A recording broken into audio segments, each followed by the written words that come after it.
क्या ट्रांसजेंडर का कोई जाति है कि नहीं है?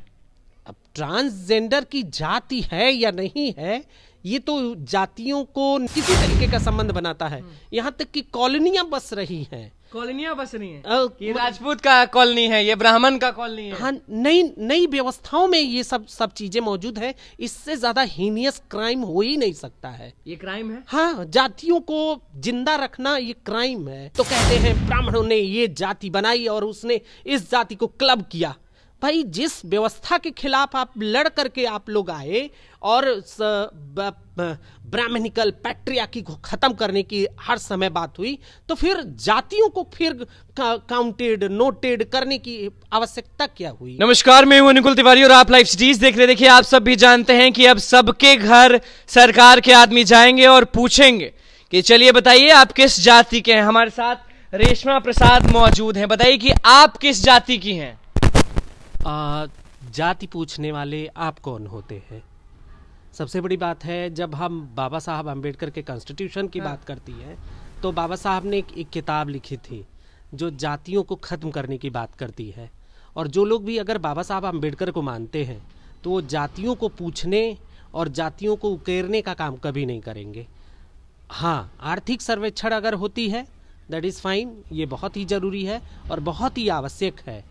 हम कहते हैं, मतलब हम दुनिया, समाज और पब्लिक के बीच में जाकर के कहते हैं कि हम बाबा साहब अम्बेडकर के मानने वाले हैं, उनको फॉलोअर्स हैं और उनके कॉन्स्टिट्यूशन के आधार पर हम अपनी लाइफ स्टाइल, व्यवस्था, सारी चीज़ों का ये करते हैं। तो ये कैसे संभव है कि आप जात पूछने आ गए? ये जात क्यों आप पूछेंगे? नहीं तो सरकार के आदमी पूछने आएंगे तो क्या बोलेगा उनको? जाति जाइए। उन्होंने तो अभी हमें कंफर्म ही नहीं किया है। अभी कंफर्म ही नहीं किया है। अभी तो मैं कह भी नहीं सकती हूँ कि आई am a transgender person and what I am, कि मेरा कास्ट क्या है। मैं अगर मान लीजिए मैं एक ट्रांसजेंडर व्यक्ति हूँ और बिहार सरकार ने सितंबर 2014 में ट्रांसजेंडर साथियों को ओबीसी में आइडेंटिफाई किया।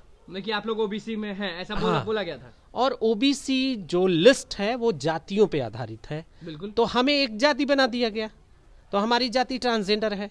लेकिन क्या मेरे माँ बाप जो हैं वो उनका तो जाति होगा, उनकी जाति है तो वो खत्म, राजपूत होंगे, यादव होंगे, सब लोग होंगे, कुछ भी हो। मैं जातियों को तो इंगित करती ही नहीं। अगर कोई जाति की बात करता है वो नफरत की बात करता है। तो सरकार बात करे, नीतीश कुमार, तेजस्वी यादव, ये सरकार में है और यही बात करते हैं। जो भी हो, नफरत की बात जो भी हो, मैं किसी का नाम नहीं लूंगी। हर कोई यहाँ पे जातियों की बात करता है और जातियों के आधार पर अपने मुद्दों को सेट करता है।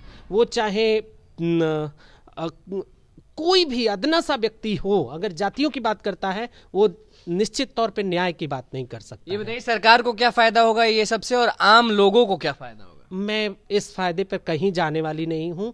मैं एक ट्रांसजेंडर व्यक्ति हूँ और हमारी यही है कि आई एम बिलोंगिंग, कि मैं अगर मुख्य धारा में शामिल होना चाहती हूँ और अपने माँ बाप के घर में रहूंगी तो मेरी जाति जो आप पूछ रहे हैं बिल्कुल वो जरूर होगी। इसलिए इसके लाभ के बारे में मैं नहीं कह सकती हूँ कि मेरे माथे पर कोई जाति लिखी हुई है, उस जात को आप खींच करके लाएंगे, नोच करके लाएंगे, निकाल करके लाएंगे। This is wrong thing, this is wrong practice. आपके यहाँ कोई लोग आए, वो बोलेंगे कि चलिए बताइए आपके पिताजी कौन से जात के थे, तो आप नहीं बताइएगा? नहीं, मैं तो कभी नहीं बताती हूँ। कभी नहीं बताइएगा? मैंने आज तक जिंदगी में हमने किसी को जाति बताने का कभी ये नहीं किया, वो चाहे कितना हो ये कर ले। आप किसी का मदद करती हैं तो पूछते हैं कि कौन जात के हो? कभी नहीं। हमने तो कभी ऐसी बातों को करने वाले लोगों को भी हमने बहुत बार ये किया है, डांटा है, सुनाया है। हर समय में जाति की अगर बात करते हैं तो आप न्याय की बात कभी नहीं कर सकते। तो लोग अब मान लीजिए पूछेंगे, लोग के मन में सवाल भी है कि क्या ट्रांसजेंडर का कोई जाति है कि नहीं है? अब ट्रांसजेंडर की जाति है या नहीं है ये तो जातियों को नोटिफाई करने वाले लोग बताएंगे। मैं एक ट्रांसजेंडर व्यक्ति हूं और मैं अपने आप को नोटिफाई कर रही हूं और मैं चाहती हूं कि मैं सामाजिक आर्थिक रूप से पिछड़ी हूं। हमें हजारों वर्षों से वो स्थितियों में हमें रखा नहीं गया, हमें माना नहीं गया है। मैं उस इक्वालिटी की बात करती हूँ। और इक्वालिटी मिला कि नहीं अभी तक? इक्वालिटी अगर मिलती तो हमें ट्रांसजेंडर के लिए सेपरेट रिजर्वेशन, मतलब जो सेपरेट रिजर्वेशन मिलती, हमें तो ओबीसी में गिनती की गई, बिल्कुल, और ओबीसी का आधार है जातियों का। हाई कोर्ट में केस जब चल रहा था इसी कोरोना के दौरान में, जब हमें जीवन जीने के स्थितियों में हाई कोर्ट में हम गए कि हमें भी राशन नहीं मिल रहा है, हमें अधिकार नहीं मिल रहे हैं, तो उस समय बताया गया कि आप ओबीसी में हैं और आपको उसी अनुसार ये दी जाएगी। मतलब उस समय आपको बताया गया? हमें बताया तो गया। सोची नहीं होंगी कि ये चीज होगा वहां पे? नहीं, हम तो पहले से ही जानती थी कि हमें जब मैं वर्ष 2014 में सुप्रीम कोर्ट का जजमेंट आया तो उसी समय बिहार सरकार ने बहुत ही अच्छा कदम उठाया था कि हमें ओबीसी में नोटिफाइड किया, लेकिन वो बहुत ही अच्छा कदम नहीं था। बहुत ही अच्छा कदम नहीं। इसलिए नहीं क्योंकि जो हमारा अधिकार था कि हमें एक सेपरेट रिजर्वेशन की आवश्यकता थी। जब कोई ट्रेडिशनल साथी जाते हैं तो उनसे पूछा जाता है आपकी जाति क्या है, आपका धर्म क्या है, तो वो अपने जीविका पार्जन के लिहाज से किसी को ये नहीं कहने जाते हैं कि मेरी जात क्या है और मेरी पहचान क्या है। वो ज़्यादातर कहते हैं कि हमारे बीच में सभी लोग हैं, हिंदू हैं, मुसलमान हैं और सभी हैं।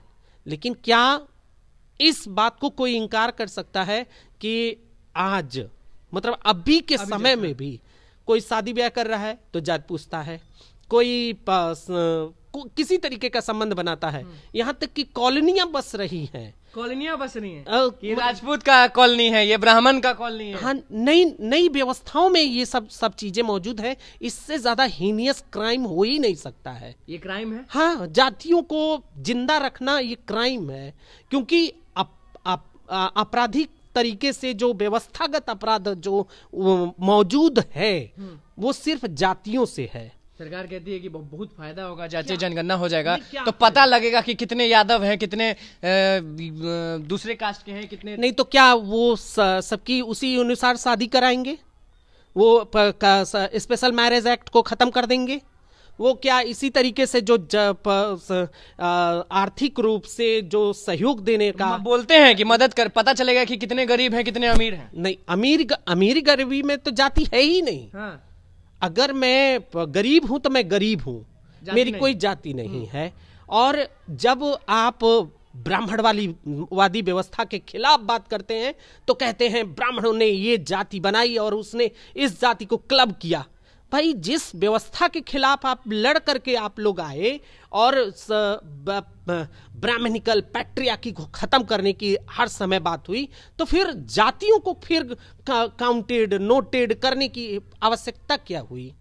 मतलब एकदम आप विरोध कर रही हैं? नहीं, हम विरोध नहीं कर रही हैं। ये खराब चीज, ये मेरा खुद का निजी राय है, ओपिनियन है आपका कि ये चीज खराब है। जाति, अगर आप जातियों को जिंदा रखते हैं तो आप आपराधिक प्रवृत्ति के व्यक्ति हैं और आपराधिक कृत्य करते हैं। सरकार के लोग आएंगे तो गुस्सा आ जाएगा। मैं सरकार के लोगों से मैं बहुत ये नहीं हो पा रही हूँ।